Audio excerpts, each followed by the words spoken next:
ආයිබෝවන් කියලා සාදරයෙන් පිළිගන්නවා ඔයගොල්ලෝ හැමෝම එඩියුකේෂනල් ඇකඩමි YouTube නාලිකාවට 2024-2025 අධ්‍යයන පොත්සාතික පත්‍ර සාමාන්‍ය පෙළ විභාගයට පෙනී සිටින නංගිලා මල්ලිලාට ඉතිහාසයේ අනුමාන සිතියම් හා ප්‍රශ්න කිහිපයක් තමයි අද මම මේ වීඩියෝ එකෙන් අරගෙන ආවේ. අද මම ඔයාලට 2024-2025 අධ්‍යයන පොත්සාතික පත්‍ර සාමාන්‍ය පෙළ විභාගයේ ඉතිහාසයේ විෂයේ දෙවැනි ප්‍රශ්න පත්‍රයේ 1 2 3 කියන කොටස් තුනටම එන අනුමාන ප්‍රශ්න කියනවා. ඒකින්ද වීඩියෝ එක ස්කිප් කරන්න නැතුව අවසානය වෙනකම්ම බලන්න.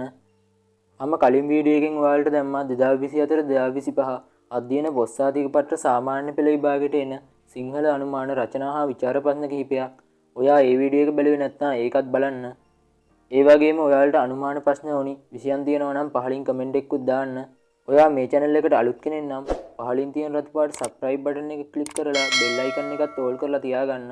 එතකොට අපි වීඩියෝ එකක් දාපු ගමන් ඔයාලට නොටිෆිකේෂන් එකක් එනවා. ඒකින්ද ඔයාලට සාමාන්‍ය පෙළ අනුමාන ප්‍රශ්න වීඩියෝ මග ඇරෙන්නේ නැතුව බලන්න පුළුවන්.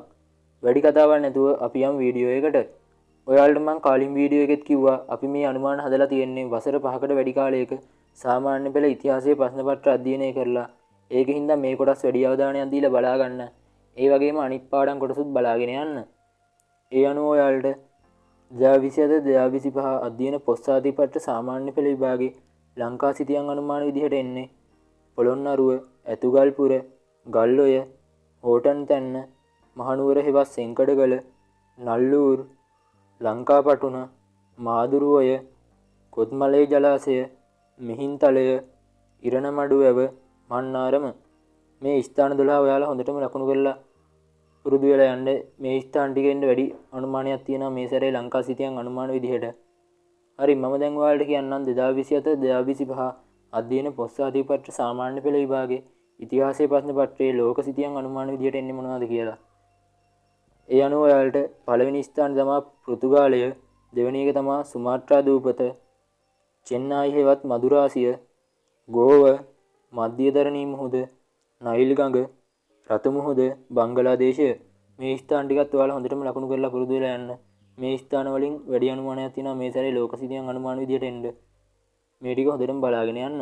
ඔයාලට ඉතිහාසයේ දෙවන ප්‍රශ්න පත්‍රයේ පළවෙනි කොටසේ අනිවාර්යයෙන්ම කරන්න ඕනේ පළවෙනි ප්‍රශ්නේ රූප සටහන් දෙකක් ඇසුරෙන් ප්‍රශ්න අහනවා.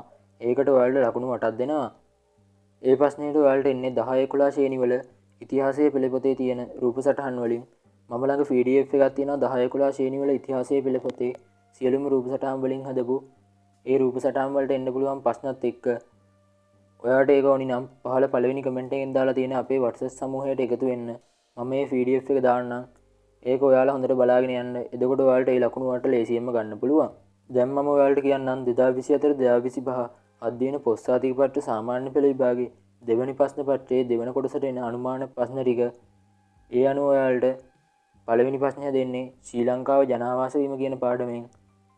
දෙවෙනි එක තමයි වියලි කලාපයේ පැරණි නගර පිරිහීම හා නිරුද්ධික නව රාජධානි බිහිවීම. තුන්වෙනි එක තමයි ශ්‍රී ලංකාව හා බටහිර ලෝකය. හතරවෙනි එක තමයි මහනුවර රාජධානිය. පස්වෙනි එක තමයි බ්‍රිතාන්‍යය යටතේ ශ්‍රී ලංකාවේ සමාජ පරිවර්තනය. හයවෙනි එක තමයි බ්‍රිතාන්‍යය යටතේ ශ්‍රී ලංකාවේ දේශපාලන වෙනස් වීම. හත්වෙනි එක තමයි ශ්‍රී ලංකාවට නිදහස ලැබීම. මේ පාඩම් හතත් ඔයාලා හොඳටම බලාගෙන යන්න. මේ පාඩම් හතෙන් ඉතිහාසයේ දෙවැනි ප්‍රශ්න පත්‍රයේ දෙවැනි කොටසට ප්‍රශ්න එන්න වැඩි අනුමානයක් තියෙනවා. ඒකින්ද මේ ටික හොඳටම බලාගෙන යන්න. ඒ වගේම ඔයාලට 2024-2025 අධ්‍යයන පොත්සාතික පත්‍ර සාමාන්‍ය පෙළ විභාගයේ දෙවන ප්‍රශ්න පත්‍රයේ තුන්වෙනි කොටසට එන අනුමාන ප්‍රශ්න දෙක කියන්නම් මම දැන්. ඒ අනුව ඔයාලට පුනරුදය කියන පාඩමෙනුයි ලෝක මහා සංග්‍රාම හා සම්මුතියෙන් කියන පාඩම් දෙකෙන් තමයි මේ ප්‍රශ්න දෙක හැදෙන්න පුළුවන්. ඒකින්ද මේ පාඩම් දෙකත් හොඳටම ඔයාලා බලාගෙන යන්න. මේ පාඩම් වලින් මේ ප්‍රශ්න දෙක හැදෙන්න වැඩි අනුමානයක් තියෙනවා. මේ විදිහට තමයි 2024-2025 අධ්‍යයන පොත්සාතික පත්‍ර සාමාන්‍ය පෙළ විභාගයේ ඉතිහාසයේ සිතියම් අනුමාන හා ප්‍රශ්න ටික එන්නේ. ඔයාලට මේ දුන්න අනුමාන කොටස් වල වෙනසක් වුණොත් අපේ WhatsApp channel එක හරහා දැනුවත් කරනවා. ඒකින්ද හැමෝම අපේ WhatsApp channel එකට එකතු වෙන්න. මේ වීඩියෝ එක ඔයාගේ යාළුවන්ට share කරන්න අමතක කරන්න එපා.